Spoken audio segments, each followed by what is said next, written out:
Assalamualaikum warahmatullahi wabarakatuh. Perkenalkan semuanya, kami dari kelompok 8 kelas 2024A.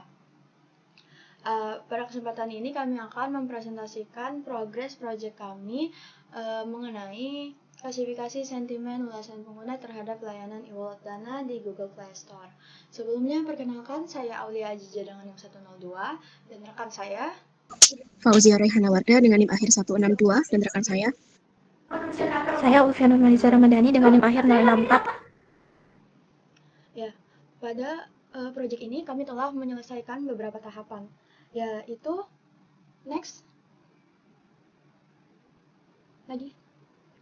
yaitu mulai dari ide project, pre-processing, feature engineering, metode, kami telah membuat analisis hasilnya, dan juga menyelesaikan kesimpulan dan saran. Pada minggu lalu, kami memiliki beberapa kendala, yaitu pertama ada di permasalahan pre-processing, di mana kami tidak bisa menyelesaikan atau membersihkan karakter yang berulang, seperti kata aduh yang hanya itu sangat banyak. Nah, kami disarankan untuk untuk mereplace 20 kata yang paling sedikit muncul. Tapi ternyata hal itu tidak bisa menyelesaikan permasalahan kami, karena sepertinya bisa jadi ada beribu-ribu kata yang muncul hanya sekali, sedangkan kami memunculkan cuma 20 kata terakhir. Jadi, akhirnya kami menggunakan fungsi baru yang menggunakan regex untuk menghapus atau mengurangi karakter yang berulang pada kata tersebut agar tidak mengganggu proses PDF nantinya.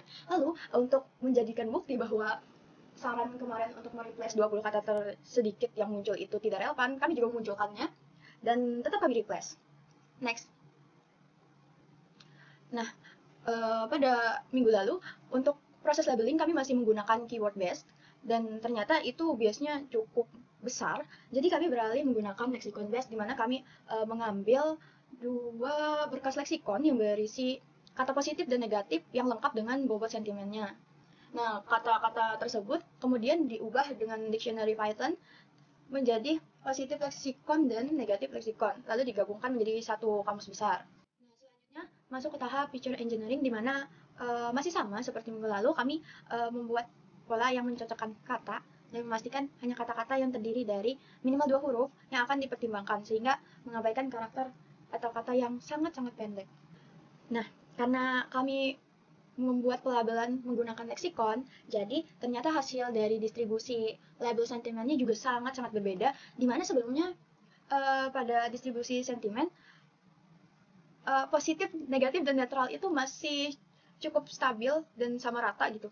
Sedangkan setelah kami menggunakan labeling dengan leksikon, ternyata distribusi label sentimen yang netral bahkan berada pada 0.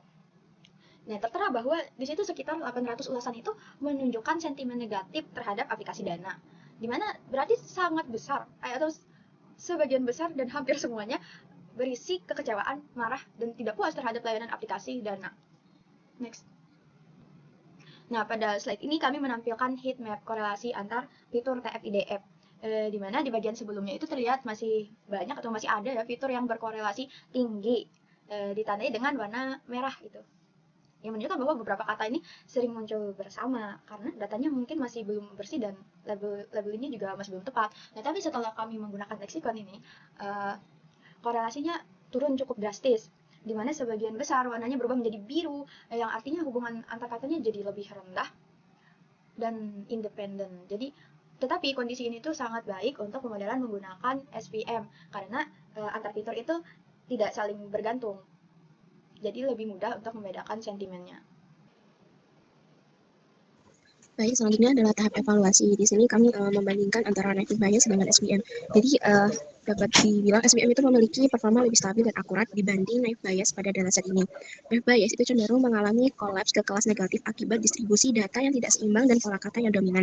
SVM dapat mengenali lebih banyak variasi sentimen meskipun tetap kesulitan pada kelas netral dan positif karena keterbatasan jumlah data. Perbaikan paling utama adalah penyeimbangan data dan penggunaan pendekatan leksikon atau model yang lebih kuat. Next. Berikut adalah hasil final ide kami, di mana native bias itu memiliki tingkat negatif yang lebih tinggi daripada yang SVM. Jadi bisa dianggap SVM itu lebih baik daripada native bias. Next. Untuk mengidentifikasi Untuk mengidentifikasi topik pada setiap sentimen, kami menambahkan metode K-means clustering. Jadi K-means clustering ini algoritma unsupervised learning yang digunakan untuk melakukan clustering atau pengelompokan data. Tujuan K-means adalah membagi kumpulan data menjadi kelompok berbeda dengan meminimalkan variasi antar data dalam cluster dan memaksimalkan variasi antar kelompok. Dalam proses ini, K-means akan digunakan untuk membangun sistem klasterisasi berdasarkan topik masalah yang dialami pengguna. Dapat dilihat pada gambar di sebelah kanan, Cluster 0 itu memiliki angka data negatif sebanyak 570 dan cluster 1 itu sebanyak 227. Next. Jadi ini adalah hasil yang dari clustering tadi, terdapat diambil 10 ulasan ini untuk ditampilkan. Di cluster 0 itu lebih berisi negatif, kemudian di cluster 1 juga masih mirip-mirip, cuman temanya itu masih yang sama sering-sering muncul. Kemudian selanjutnya adalah visualisasi dari clustering tadi. Di sini dapat dilihat cluster 0 itu menghasilkan negatif 630, positif 154. Cluster 1 menghasilkan negatif 230, positif 13. Di sebelah sini yaitu visualisasinya cluster 0 ini menampung lebih banyak ulasan negatif sehingga kemungkinan besar berisi topik keluhan yang lebih berat atau lebih sering muncul. Sebaliknya, cluster 1 ini berisi keluhan yang lebih sedikit sehingga tema yang muncul mungkin lebih spesifik atau jarang terjadi. Kemudian pada analisis kami juga sudah melakukan klasifikasi menggunakan multinomial naive Bayes dan super vector machine atau SVM dengan pembagian data 80% untuk pelatihan dan 20% untuk pengujian. Model naive Bayes ini menghasilkan 83,5% akurasi meskipun nilai recall-nya pada kelas negatif itu sangat tinggi. Hal ini tuh karena ketidakseimbangan antara jumlah data sehingga model cenderung mengklasifikasikan keulasan sebagai negatif. Sehingga kemampuan model dalam mengenali sentimen positif dan sentimen positif dan netral itu jadi sangat rendah. Jadi yang terlihat dari nilai makro F1 score hanya mencapai 0,30. Kondisi ini menunjukkan bahwa naive Bayes masih sangat bias terhadap kelas tertentu dan kurang mampu memahami variasi sentimen secara menyeluruh. Sedangkan pada model SVM ini menunjukkan performa yang lebih stabil. Dengan menggunakan kanal linear, SVM mampu menangkap pola kata yang lebih beragam dan menghasilkan prediksi yang tidak terfokus pada satu kelas saja. Dari model ini tuh memperoleh akurasi sebanyak 87%, yang mana lebih besar daripada naive Bayes tadi.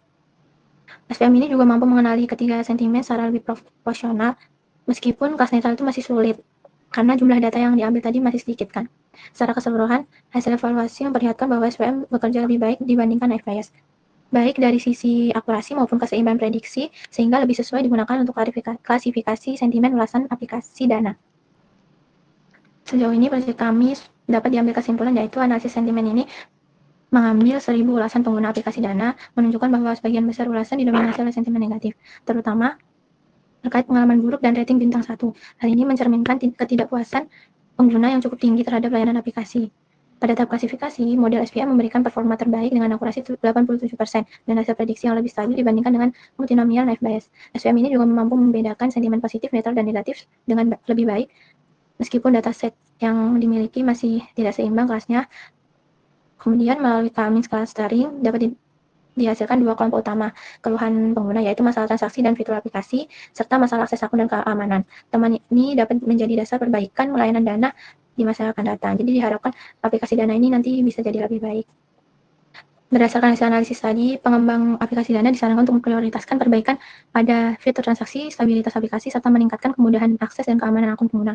Masalah seperti login, OTP, atau pemulihan akun perlu ditangani lebih optimal agar pengalaman pengguna lebih baik.